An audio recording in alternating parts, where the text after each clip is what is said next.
नमस्कार, जय माता दी, जय महालक्ष्मी। मैं हूं आपके साथ आपकी अपनी हुसैन डॉक्टर वाय राखी। और सालों साल से आप मुझसे धनवर्षा पोटली मंगाते हैं। ये एक ऐसी चमत्कारी पोटली है जो लोग हमारे साथ अभी नए जुड़े, हमारे परिवार का हिस्सा। मैं उन्हें बता दूं, इसे धनतेरस वाले दिन आपको अपनी तिजोरी में, अलमारी में, गल्ले में, अपने ऑफिस में, अपने फैक्ट्री में या अपने मंदिर में घर के रखना होता है। ऐसा नहीं है कि इस पोटली को रखने के बाद धन की बारिश होने लगती है और आप हाथ पर हाथ धरकर घर पर बैठ जाइए, बाकी सब कुछ तो ये पोटली कर लेगी। अगर ऐसा होता तो ये पोटली अपने हाथों से बनाकर पूरे देश में मैं बांट देती। ये पोटली लक्ष्मी का साक्षात रूप है। ये तो जब आपके घर में जाएगी, आपको मिलेगी, आपके हाथ में आएगी, वो वाइब्रेशन से आप महसूस करेंगे। आपकी अपनी पूरी तरह से स्वतंत्र हैं, आपकी चॉइस है। लेकिन आपको अपने घर में लक इनहैंस बढ़ाना है और आपको पैसा बहुत चाहिए। आप बहुत मेहनत करते हैं लेकिन 99 पर आके आपके काम रुक जाते हैं। कुछ भी ऐसा है तो आपको ये धनवर्षा पोटली ज़रूर मंगानी चाहिए। अगर आपको ये धनवर्षा पोटली चाहिए तो पूजा, अनु और आरती को कॉल करें हमारे ऑफिस के नंबरों पर और तुरंत आप अपनी पोटली बुक कराएं। लेकिन जब भी आप पोटली की पेमेंट करें, पहले वीडियो कॉल कर ऑफिस, जो मेरे पीछे आपको ऑफिस दिखाई दे रहा है, ये ऑफिस या मुझे ज़रूर देखें।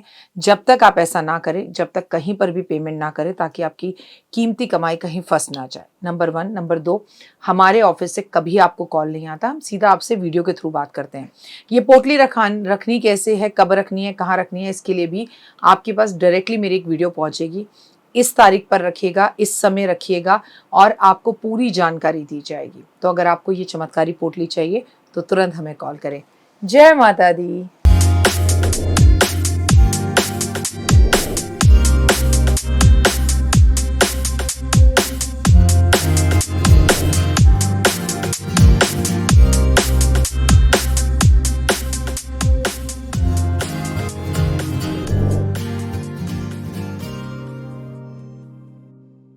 पितृपक्ष शुरू हो रहा है। पितृपक्ष 15 दिन का होता है। क्या करें, क्या ना करें, किन विशेष बातों का ध्यान करें, आज अपनी इस छोटी सी वीडियो में मैं ये बताऊंगी। पितृपक्ष जो लोग हमें इस दुनिया में छोड़कर जा चुके होते हैं, उन्हें भगवान के पास से 15 दिन की छुट्टी मिलती है।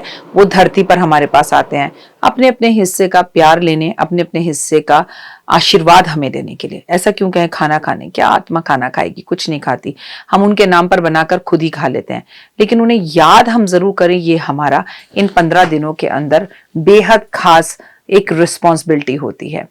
पितृपक्ष में क्या करें, क्या ना करें, आइए मैं आपको अपनी इस छोटी सी वीडियो के माध्यम से बताती हूँ। पितृपक्ष में तर्पण करें। पितृपक्ष में तर्पण पितरों को देना बेहद शुभ माना जाता है। पिंड दान करें, पंडित जी को बुलाकर या गंगा जी के किनारे पर जाना बेहद शुभ माना जाता है। दान पुण्य करें। पितृपक्ष में किया गया दान पुण्य आपको कई करोड़ गुना लाभ देता है और पितृदोष जैसे चीजों से मुक्ति दिलाता है। पितरों की पूजा करना, पितृपक्ष में पूजा करना बहुत शुभ माना जाता है। कहते हैं इन 15 दिनों में जिस व्यक्ति की मृत्यु होती है वो सीधा वैकुंठ धाम जाता है, क्योंकि इस वक्त स्वर्ग और नर्क दोनों के दरवाजे बंद होते हैं, केवल प्रभु का धाम खुला होता है। सात्विक भोजन करें। पितृपक्ष में जितना हो सके उतना सात्विक रहें। क्या ना करें, पितृपक्ष में हमें मांसाहारी भोजन नहीं करना चाहिए। अजी मैं तो आपसे कहूंगी हमें मांसाहारी भोजन कभी भी नहीं करना चाहिए। पितृपक्ष में शराब ना पिएं, धूमपान ना करें, सिगरेट ना पिएं। पितृपक्ष में चोरी, बुरे काम ना करें। पितृपक्ष में झूठ बोलने से भी बचें।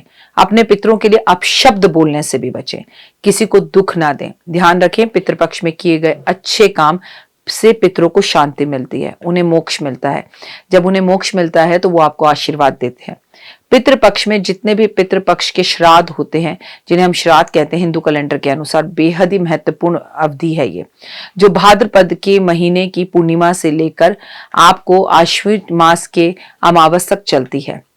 इस समय पर विशेष रूप से पितरों के प्रति श्राद्ध और सम्मान अर्पित किया जाता है। इस दौरान किए जाने वाले उपाय, अनुष्ठान पितरों की आत्मा को शांति देते हैं और परिवार में समृद्धि, खुशहाली लेकर आते हैं। पितृपक्ष में निम्नलिखित काम जरूर करने चाहिए। श्राद्ध करना चाहिए, श्राद्ध का अनुष्ठान करना चाहिए। पितृपक्ष के दौरान पितरों का श्राद्ध अनुष्ठान आयोजित किया जाता है, जिससे पितरों का नाम जो है वो बेहद ही उनके नाम से हम उनकी शांति से अनुष्ठान करवाते हैं और उन्हें सुख मिलता है, मोक्ष की प्राप्ति होती है। पितरों के प्रति हमें श्राद्ध जो है वो अर्पित करना चाहिए। हमें जल, दूध, कच्चे अन्न इन सब से, जौ के आटे से तर्पण करना चाहिए, उन्हें शांति मिलती है। पितृपक्ष के टाइम पर हमें पूर्वजों के लिए पूजा करनी चाहिए, उनकी तस्वीर या उनकी मूर्ति के सामने श्रद्धा से पुष्प अर्पण करने चाहिए, अगरबत्ती धूप जलानी चाहिए, दीप जलाना चाहिए, दान गौ सेवा करनी चाहिए। हमें पितृपक्ष के दौरान ब्राह्मणों को, गरीबों को, जरूरतमंदों को दान देना चाहिए। अनाज, वस्त्र, पैसे और अन्य वस्तुएं हैं उनमें दान करनी चाहिए, पुण्य की प्राप्ति होती है। भोजन का आयोजन करना चाहिए, गरीबों, रिश्तेदारों, बहनों, बेटियों को नियमित रूप से भोजन कराना चाहिए। पितरों की आत्मा की संतुष्टि के लिए इससे खुशहाली मिलती है। हमें विशेष पूजा व व्रत करने चाहिए। पितरों के लिए हमें गीता का पाठ करवाना चाहिए, हमें भागवत का पाठ करवाना चाहिए, उनके प्रति, उनके सम्मान में हमें व्रत रखना चाहिए, उपवास करना चाहिए, हमें विधि से पालन करना चाहिए। पितरों के तर्पण के समय पर अनुष्ठान करके ब्राह्मण को वस्त्र देने चाहिए, कपड़े देने चाहिए, संभवतः हो सके तो दान करना चाहिए। ब्राह्मण को आमंत्रित कर कर उचित विधि से तर्पण और पूजा कराकर उसे भोजन कराना चाहिए। पवित्र नदियों में स्नान करने का विशेष महत्व बताया गया है। कहते हैं कि पवित्र नदियों में अगर आप स्नान करें तो बहुत लाभ होता है, धार्मिक लाभ होता है।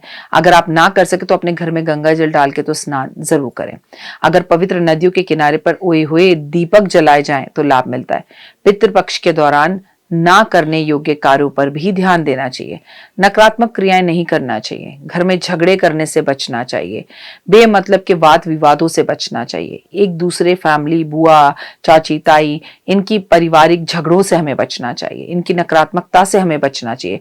सकारात्मक ऊर्जा का संचार करना चाहिए, क्योंकि इस टाइम पर थोड़ी सी एनर्जीज लो होती है। मानसिक मांसाहारी और शराब से हमें बचना चाहिए, कम से कम घर में ना बनाएं। किसी जानवर को इस पितृपक्ष में मारकर अपने पेट का आहार ना बनाएं, उनका सेवन ना करें, बल्कि आपको जो है जीव जंतुओं की सेवा करनी चाहिए। अनावश्यक खर्चा करने से समय पे बचना चाहिए। आपको नए कपड़े नहीं खरीदना चाहिए, ऐसा लोग बोलते हैं, शास्त्रों में लिखा है, लेकिन मैं कहूंगी नई चीजें खरीदकर अपने पितरों के नाम पर आपको जरूर दान करनी चाहिए। पितृपक्ष के दौरान अगर आप गौशाला जाके दीपक जलाएं, गाय की सेवा करें, पारिवारिक समृद्धि होती है, खुशहाली बढ़ती है और आपको लोगों की मदद करने का अगर मौका मिले तो जरूर करें। अपने पिताजी के नाम पर अगर आप मंदिर में कोई दान पुण्य कर सके तो जरूर करें। पितृपक्ष के दौरान हमेशा याद रखें, अगर आपके घर में पितृ दोष लगा है, भारतीय ज्योतिष शास्त्र के अनुसार एक महत्वपूर्ण अवधारणा है कि हमारे जो परिवार के पूर्वज हैं, अगर वो खुश नहीं होते, उन्हें सम्मान नहीं मिलता, तो वो दुखी हो जाते हैं और हमारी कुंडली में पितृ दोष लग जाता है, जो कि एक बहुत ही खतरनाक दोष है, जब जीवन में बहुत सारी समस्याएं आनी शुरू हो जाती हैं। पितृपक्ष के दौरान हमें बहुत सारी समस्याओं से बचने के लिए अपने पितरों का आदर करना चाहिए। चलिए, जो आप जीते जी नहीं कर पाए, उनके जाने के बाद तो करें। यदि आप व्यक्ति अपने पूर्वजों के प्रति उचित सम्मान व श्रद्धा नहीं रखते, उनके प्रति अगर आप दोष बातें बोलते हैं, अपने पूर्वजों को आप गालियां देते हैं, तो आपको श्राद्ध के समय पर उनसे माफी मांगनी चाहिए और इस कर्ज को यहीं उतारना चाहिए। ये पितृपक्ष जो है ना, एक कर्ज, एक ऋण है। पारंपरिक मान्यताओं के अनुसार यदि परिवार में बड़े कर्ज या ऋण का बोझ हो तो ये समझ लेना चाहिए कि उनके घर में पितृ दोष है, और ये 15 दिन आपका कर्जा उतारने में और इस पितृ दोष को खत्म करने के लिए सबसे खूबसूरत दिन है। पारिवारिक समस्याओं से अगर आप लगातार झगड़ रहे हैं, विवाद कर रहे हैं, आपके जीवन में कमियां आ रही हैं, तो इन दोषों से दूर करने के लिए, शांति के लिए अपने पितरों को याद करें। लेकिन किसी को याद किया, उसके मरने के बाद याद किया तो क्या किया। इसलिए कहती हूँ, जीते जी लोगों को समझिए। वित्तियों में कमी, यदि आप परिवार में किसी भी अपने पूर्वजनों के लिए उचित धार्मिक कर्म करवाना चाहते हैं तो उनके लिए आप गीता का पाठ कराएं, भागवत का पाठ कराएं। पितरों की आत्मा की शांति के लिए उनको जो खाने में मनपसंद चीजें थी, वो उस चीजों का भंडारा करें, श्रद्धांजलि दें, उनकी तस्वीर के सामने खड़े होकर उनसे माफी मांगे, ताकि आपको पितृ दोष से निवारण हो। आप अन्य कर्म भी करें, जैसे आपके लिए बेहद ज्यादा जरूरी है धार्मिक पुस्तकों का बांटना, और आपके घर की जो बुजुर्ग औरतें हैं, बेटियां हैं, उन्हें अपने घर में बुलाकर उन्हें भोजन देना। इससे भी आपको काफी लाभ मिलेगा। आपको कुल की सामूहिक समस्याएं अगर हैं, कई पीढ़ियों से आपके जीवन में समस्याएं चल रही हैं, एक ही घर है लेकिन बिक नहीं रहा, तो आपके पितर आप उसे बिकने नहीं दे रहे।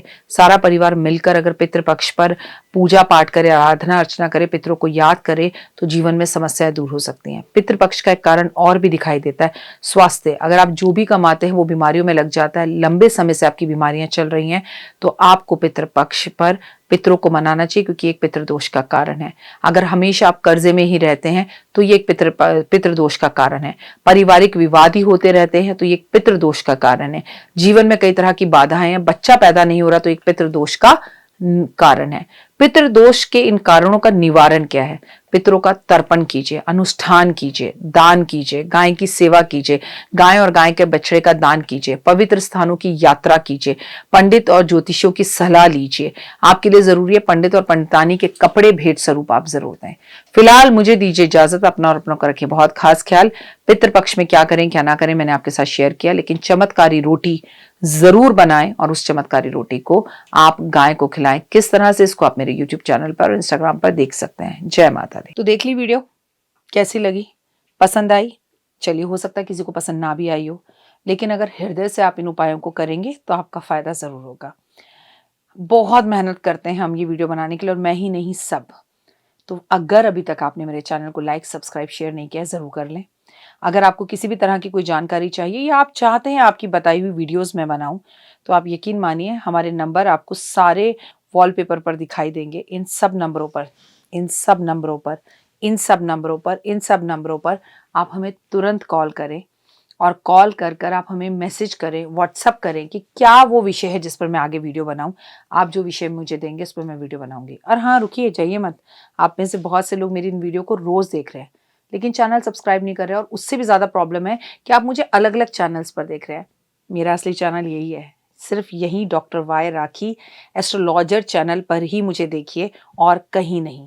ये मेरी आपसे रिक्वेस्ट है। जय माता दी। जीवन में है समस्या, नहीं मिल रहा तकलीफों से छुटकारा, नहीं मिल रही मनचाही नौकरी, टूट गया है विश्वास, सांस से आपकी बिल्कुल नहीं बनती और खत्म हो गई है आस, भगवान से आपका विश्वास उठ चुका है। टैरो के 78 कार्ड खोलेंगे भविष्य का राज। सरकारी नौकरी से हैं आप कोसों दूर। कुंडली जगाएगी कुंडली जागरण, कुंडली बताएगी आपका भविष्य। ऊपर से ये जादुई हवाएं, ऊपरी हवाएं, जादू टोना तंत्र विद्याएं, पति पत्नी और वो। करना होगा खुद पर विश्वास। दीजिए मुझे भी एक मौका, अपनी कुंडली दिखाइए, टैरो कराइए, लेकिन अपनी जिंदगी को जल्द बदलवाइए। मैं हूं डॉक्टर वाई राखी। आप मुझसे बात कीजिए, फ़ोन कीजिए, अपॉइंटमेंट लीजिए। आपकी ज़िंदगी के अंदर आएगा ज़बरदस्त बदलाव।